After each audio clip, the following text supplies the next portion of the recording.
dangerous. Okay, final one with Pauline Stewart. After her presentation, we will also present the winner of the poster prize and judges, but stay on first to listen to Pauline. Pauline Stewart is a registered psychologist in New Zealand, our neighbor. Interested in both educational psychology and counseling. 7 years ago, Pauline founded Family Drug Support Aotearoa, New Zealand, which is a non-governmental organization which provides support nationwide to families impacted by alcohol and other drug use and for family members, yes. In the organization based in Christchurch, there's practitioners, 35, who are accredited by, to use the 5 steps method. Pauline also acts as an expert independent voice for policy change on substance use issues. She is passionate about providing accessible, accountable, evidence-based services to impacted family members in New Zealand. Pauline was awarded a Kiwibank New Zealand Local Hero Regional Award in 2023, and we are pleased to receive her as our final speaker.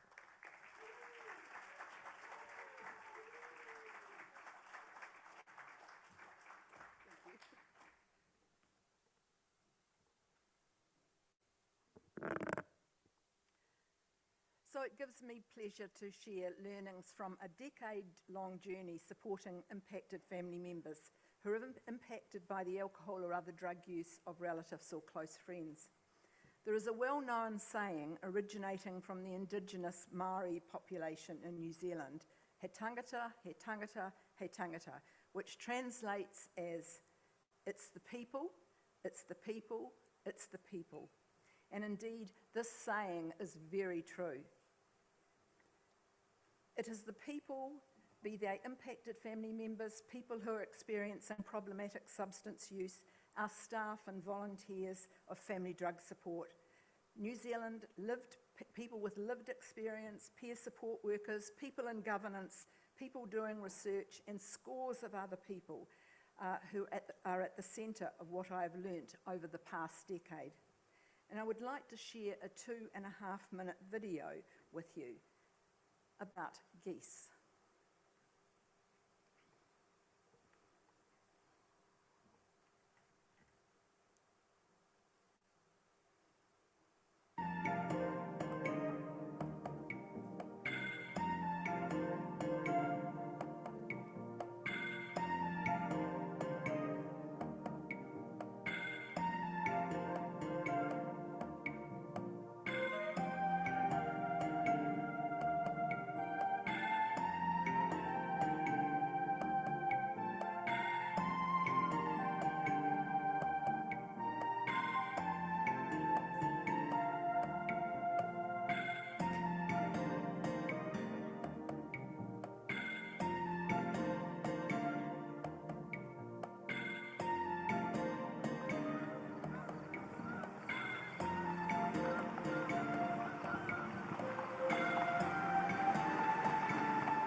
Working as a team is a critical component of positive outcomes.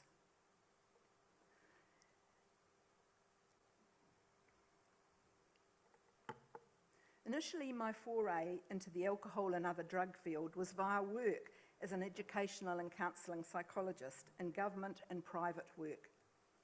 Many clients who presented with anxiety, depression, sleep difficulties, etc., talked of the challenges of supporting family members with problematic substance abuse, as well as a significant factor in their own mental health challenges. Looking around the world, as well as New Zealand, for dedicated family-focused services to assist in this area, turned up some services working with the focal person with substance use, while including family members to assist the focal person into recovery. I discovered very few services dedicated to assisting families in their own right to navigate a journey they did not choose to be on, but were impacted by. And from this discovery, I decided that if it was to be, it was up to me. And so 7 years ago, I formed Family Drug Support New Zealand as a nationwide, not-for-profit. It's been a wonderful, challenging, fulfilling journey, establishing and developing an organisation to assist impacted family members in their own right, irrespective of where the relative or close friend is, the focal person on their own journey. The learnings I discuss in this presentation are learnings that have deeply shaped the organisation and also shaped my approach to supporting impacted family members. Right from the establishment of Family Drug Support, my training and research as a psychologist signposted the importance of being research-informed and having accurate data to establish, inform and improve programs and services, and also to establish and assist in gaining funding to support the services offered. Two initial forays into research were carried out to see how many people were impacted within New Zealand, which has a population of around 5.5 million citizens. The first nationwide research, and it was commissioned by FDS, was with 1,000 plus participants. And this research pointed to around 41% of New Zealanders being impacted by the alcohol use of a relative or close friend, and 29% impacted by the other drug use of a relative or close friend. I suspected this was an underreporting, and so due to the stigma that's associated with AOD use. Following this research, I'll just go back one because I think there's something else there. Following this research, I co-authored research throughout the 8 universities in New Zealand with over 900 participants. The data again point to the significant impact of alcohol and other drug use, and this was with all ages at universities, with 36% impacted by the alcohol use of a relative or close friend, and around 37.5% impacted by other drug use of family members.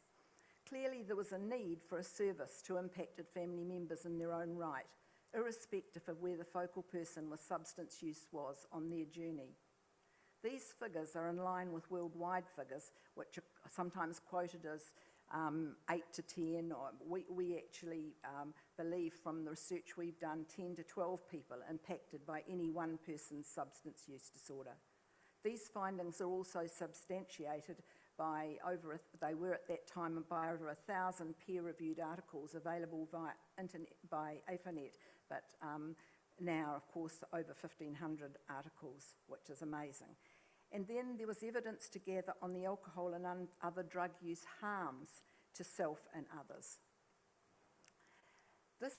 Some recent research, 2023, excellent peer-reviewed research from the University of Aotearoa in New Zealand by Rose Crossan and others, has been telling, with alcohol by far the most harmful drug to self and others, followed by methamphetamine and other drugs. And in this research, they also did a youth assessment as well.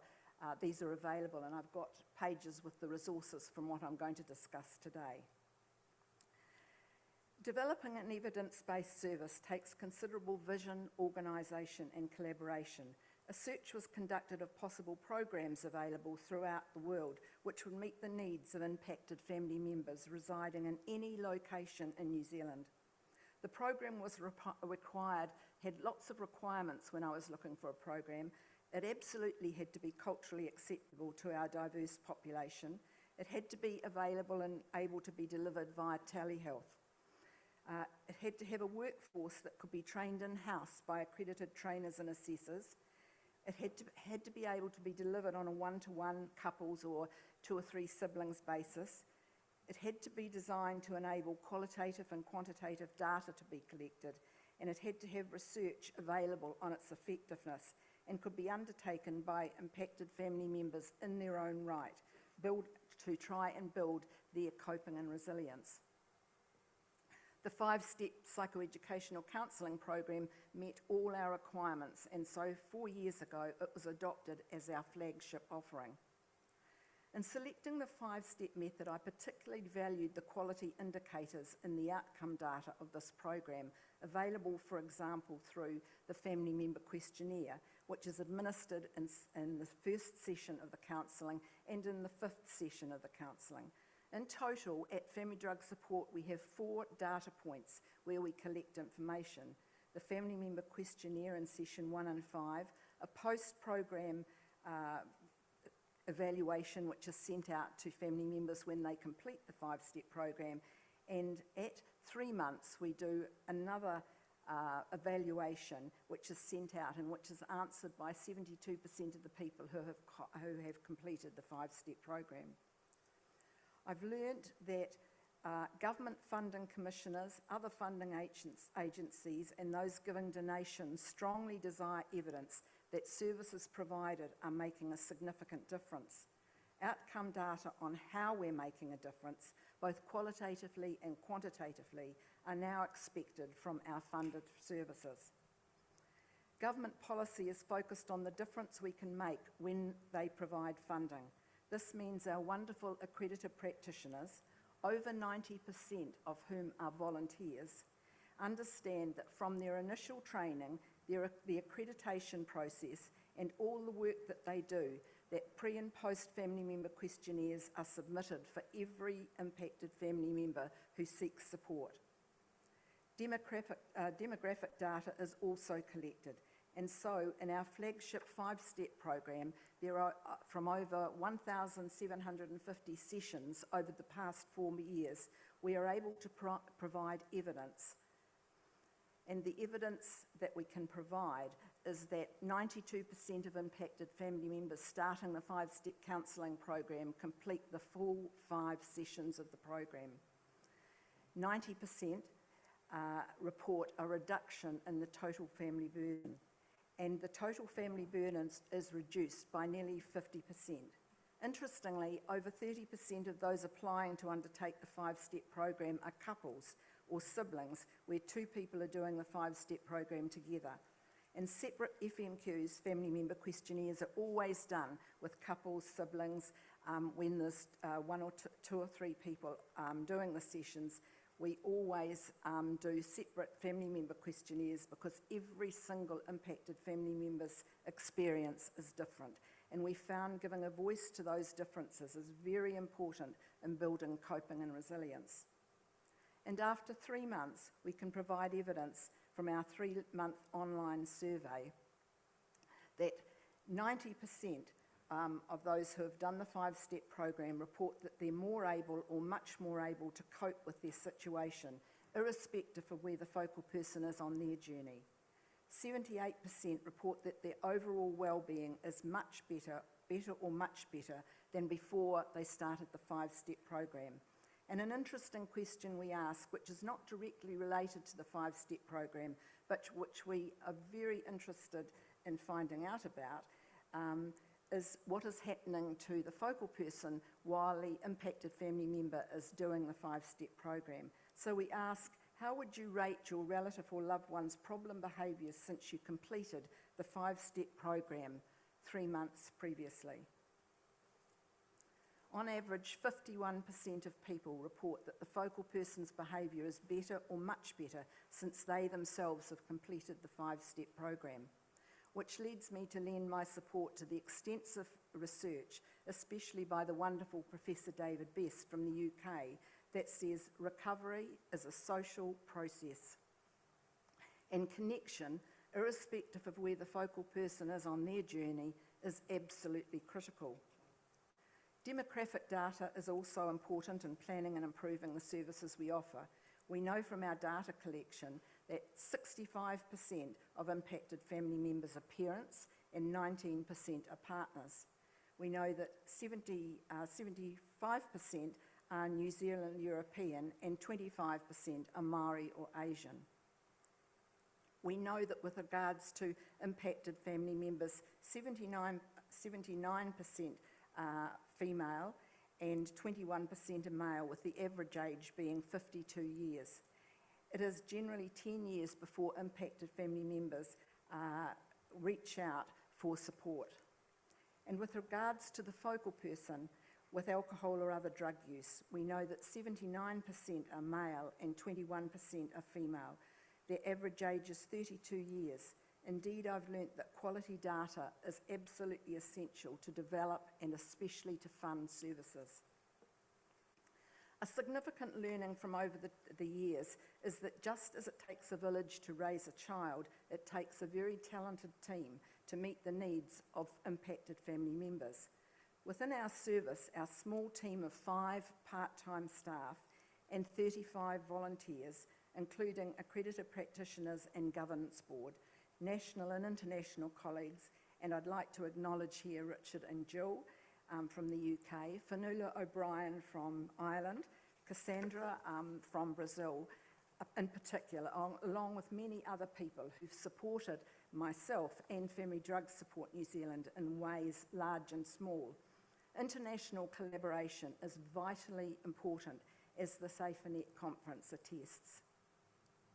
In our organisation, I've found that when you hire talented staff who are passionate about the vision of supporting impacted family members in their own right and see the benefits of this vision daily, you need to allow them to craft their own jobs, to gain satisfaction from their work. This is indeed a high trust model. Our administration leader has just designed our AI website chatbot, using a secure database that uses person-first language to assist with immediate help when an impacted family member reaches out to our website. Do try it. We have a clinical team leader who has developed the gold standard database which informs our work and the constant development of our services on an ongoing basis. We have an accredited practitioner who works for us, who has just been appointed as our co-executive officer to build sustainability into our service, who is skilled in resource development and has recently developed resources such as Talking in a Solution-Focused Way, a resource for impacted family members. And as a team, we have just undertaken a strategic mapping of our services so that we can demonstrate an outcome-focused reach when seeking funding or marketing our services, so we're able to help increased numbers of impacted family members. Now I've put, just down in front of me, I've put some strategic maps that if anybody would like to collect one of those and have a look at the full services that we're providing. In our organisation, I've learnt that with each FDS accredited practitioner providing support to impacted family members, each of these has a range of skills, and that it's important that these skills are understood very well by management. Just being trained in some method or program or modality, or having lived experience or completing degrees does not mean that every trained person has the skills and abilities needed to work with all impacted family members. Skills need to be utilised in a way that fits for both the accredited practitioner and the impacted family members. Some staff are super experienced working with couples. Some are very skilled working with young people. Some work well with males and females, and some feel much more able to work with females. It seems to me it's important to identify really carefully the particular skills of each staff member or volunteer. rather than just assume someone with a particular type of lived experience or a particular type of completed training will be able to support any impacted family member who seeks support. Research strongly supports the need to focus on the skills of those in helping professions. And then, of course, there's the dilution effect, a special area of Richard's in any training. Training does not guarantee high quality service. That is why we only allow trained accredited practitioners or practitioners who are completing the accreditation process for the 5-step, and it's all done in-person training, to work with impacted family members. We have found that requiring 5 video recorded sessions with an impacted family member and the self-assessment of these recordings and the high-quality international level competency-based accreditation assessment which follows to be all absolutely vital in providing a high-quality, valid intervention that is faithful to the 5-step method and other services we provide. Another significant learning over the past years is that impacted family members have varying needs, and that it is very important for our organisation, Family Drug Support, to meet these needs by developing a range of supports that is growing and developing constantly. One size or service or model does not fit all, but by the same token, impacted family members do not want to be passed from one service to another when they finally find the courage to reach out to support for themselves. Every single person who seeks support comes with a unique story and unique needs. And I've learnt that developing new services takes some courage, as there are many siloed interests that can be negative to new offerings, especially with continual competition for funding. Over the past 7 years, we have identified and developed new opportunities to help impacted family members. And the services that we've developed and currently provide include the 5-step psychoeducational counselling program, which is the flagship program. A 5-step youth psychoeducational counselling program for 16 to 25-year-olds, which is based on the 5-step. A single session consultation. 10 of our accredited practitioners have been trained from La Trobe University in Melbourne to do single session consultations, and I'll talk about those because they are very important when impacted family members reach out and are not sure about telehealth. To do a single session consultation, nearly everybody who does that single session goes on to the 5-step program after that. A telephone support line. The 5-step, which we also have, a 5-step method special psychoeducational counselling program for impacted family members who've experienced the death of a relative or close friend due to substance use. That's a new offering that we've just been providing that's being very well received. Family online group support, website resources including webinars, the AI chatbot available for immediate support with a secure database only using person-first language, not it's training itself. So after 6 months of working with it, it's training itself so that we make sure that the chatbot is giving really good information. And in addition, we select and train and assess trainees to gain accredited practitioner status to increase the alcohol and other drug workforce, and a pamphlet is available about our services just in front of me. Government policy in New Zealand is to increase the AOD workforce with peer support, lived experience, support level staff, and often training in specific areas such as working with impacted family members in their own right is overshadowed by organisation systems training. Recently, we've developed a new workforce training service called the 5-step informed training for peer support lived experience level staff from organisations around New Zealand. This allows this section of the AOD workforce to increase their understanding of how to build the skills needed to work with impacted family members. It's not the 5-step accredited practitioner training, it's a 5-step informed training. Having just completed the first 5-step informed pilot training online, we're now working very hard to convert the online teaching program into an online self-paced learning set of modules on a dedicated IT platform that provides an interactive and engaging learning experience. This will also provide a new funding source for our organisation. I've discovered, amazingly, that this is quite a huge task and not for the faint-hearted. Watch this space for evidence-based, self-paced learning program for peer support lived experience workforce who work with impacted family members. I've learnt that in all work in the AOD field, language is critical, not just in recovery of the focal person with problematic AOD use, but also for the 10 to 12 people around the focal person who are impacted. When an impacted family member reaches out for support via the five-step program, we courier a package of resources to them. When preparing these resources, we always include information to help impacted family members understand the importance of using people-first language. Stigmatising language such as addict, clean, non-compliant just reinforces negative stereotypes and is very unhelpful both for the focal person with alcohol or other drug use and the relatives and close friends. We've worked very hard over the years, including in training, to eliminate words such as addict, addiction, non-compliant, rock bottom from our vocabulary. And in all presentations I undertake in New Zealand and overseas, I've tried to model the importance of language. Resources we have found very useful, such as from the Scottish Drug Foundation. This doesn't seem to go on. Not pressing hard enough there.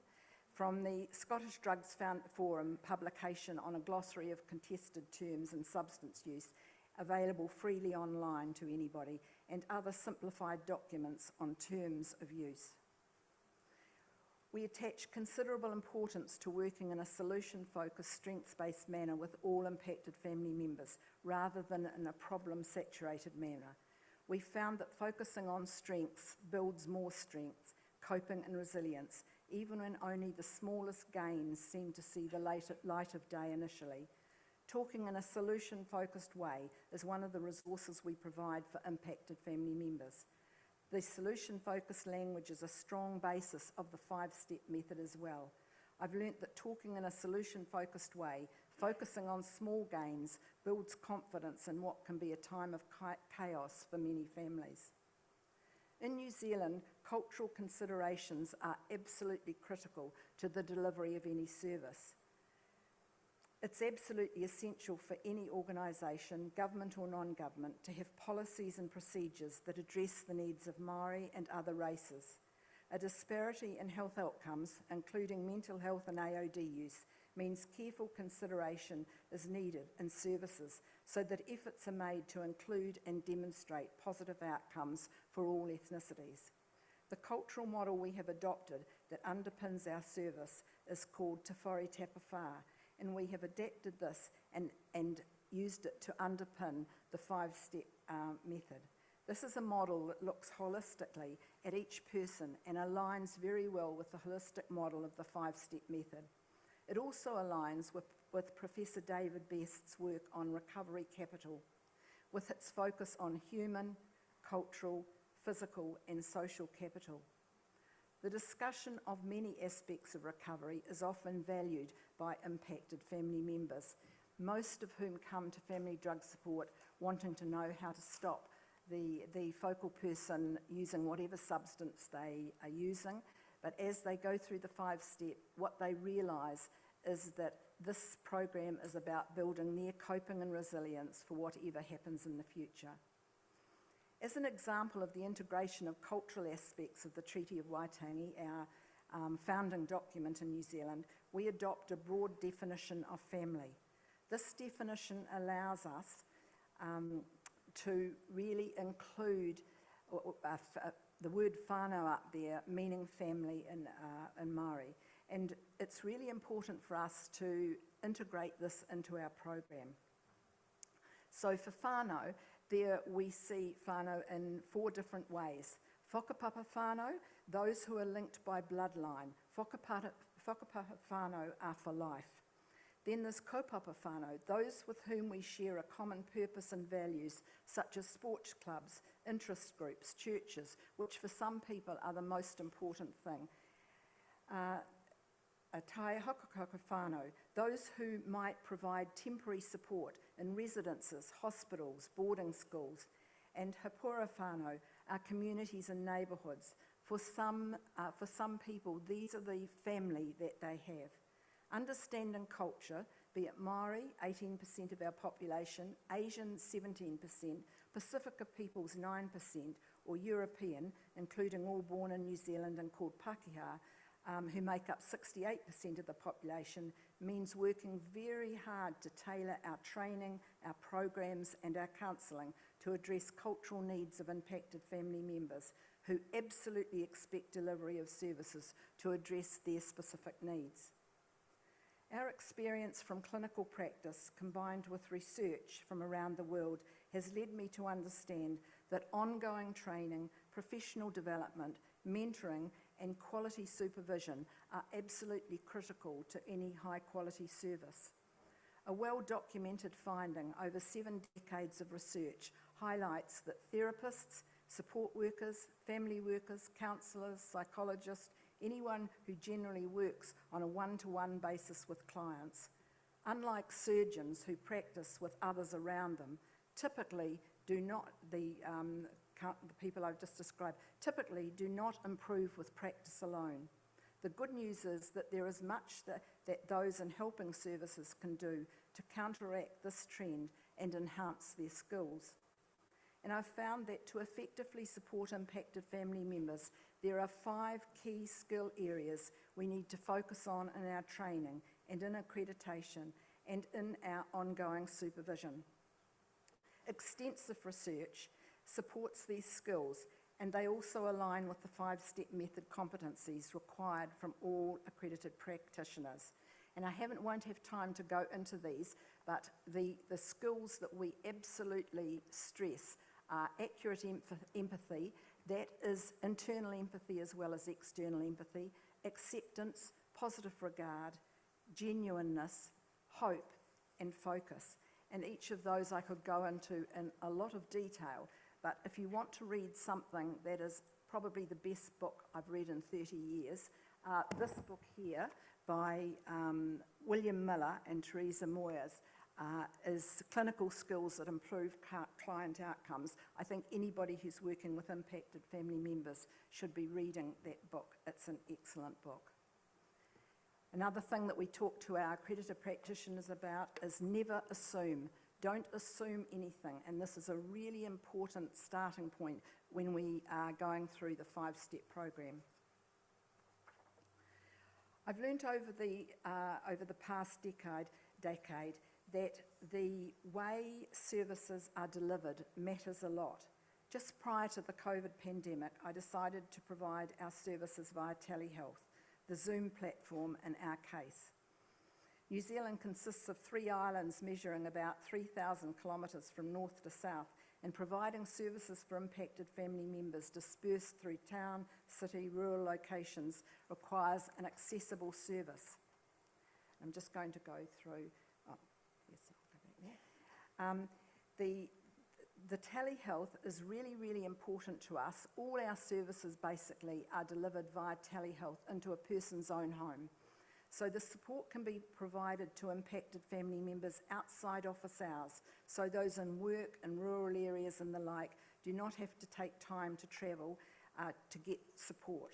Impacted family members' concerns about reputational protection, a huge barrier to seeking support, can be allayed when the service is delivered into their own homes and they do not need to step across the threshold of a physical service. Support can continue for impacted family members without disruption due to illness, injury or physical disabilities. Impacted family members with small children are able to access a service in their own home at a time that suits them. Wait times can be reduced at present 2 to 3 days, so that once a commitment is made to seek support, it can be provided in a timely manner.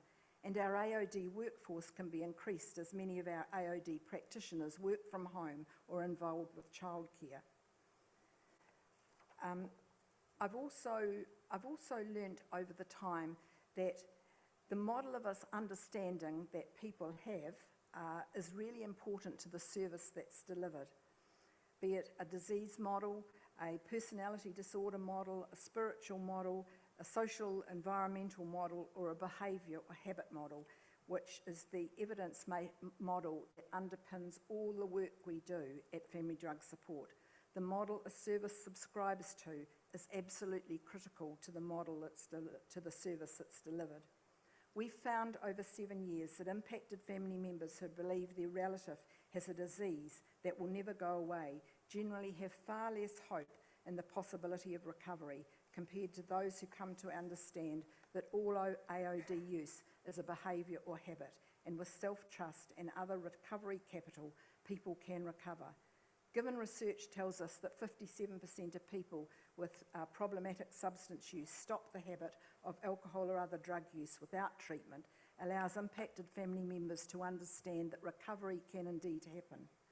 We believe that that research supports this belief and that recovery from any behaviour is a social process. And these 3 books that I've put up on here, I highly recommend. These are the first 2 books are actually used by our accredited practitioners, The Biology of Desire, Why Addiction is Not a Disease, and The Unbroken Brain, and especially the last one, Evaluating the Brain Disease Model of Addiction. We have a small library, and our practitioners are often able to recommend these books. We often do allow family members to actually have these books if that's what they want. We have many resources which are evidence-based, which reflect the extensive research available and are really helpful. Many have been the receivers of unhelpful information, and we find that if we provide resources such as CHIME, how recovery happens, I'm just going to run through some of these ones which all our family members get. Chronic sorrow, we talk that this is not about grief, this is about chronic sorrow, an ongoing loss, a loss that's unacknowledged as people may avoid talking about it, and that there are constant triggers and that the loss is hard to pin down. I'm very aware of the time. I have a lot more that I'd love to talk to you about, but I just want to talk to you just briefly about how we go about family members coming onto our service. Our service, so I'll be just clicking through some of the slides here. Access to our service is via our website on a support line. The application is sent in and within 24 hours we are able to send out an informed consent. The impacted family member is matched and allocated to the accredited practitioner. They can be anywhere in New Zealand. We have people in the North Island working with people on the South Island. Resources are couriered, and the impacted family member starts the 5-step counselling program within 1 week of application via telehealth, and 3 further subsidised sessions are available. In summary, what I've learned over the past decade is that impacted family members matter, and they matter all year round, no matter where the focal person is on their journey, in treatment and recovery, still using alcohol or other drugs, incarcerated, it makes no difference. Impacted family members need to be able to build their own coping and resilience. Impacted family members generally need help to develop and build coping and resilience.